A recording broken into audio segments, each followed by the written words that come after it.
cross-infection and decontamination in your practice. This one's for the whole dental team.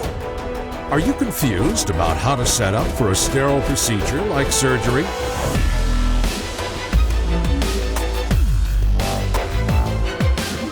Are you unsure whether your decontamination procedure for instruments is up to speed? Why is cross-infection important? It's important to minimise the risk of cross-infection between patients and between patients and staff. A step-by-step detailed course with less talking and more doing. You interlock the fingers and clean. Now you're ready to do the donning of your gown.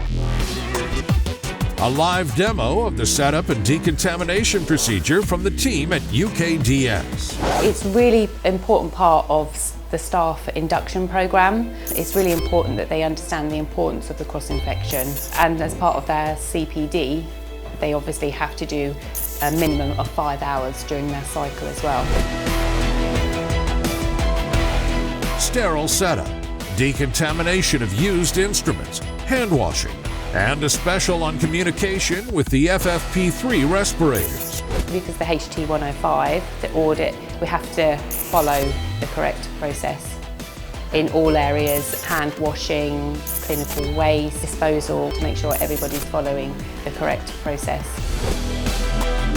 The UKDS Cross-Infection Series, a recommended topic coming to your screens from dentinaltubules.com.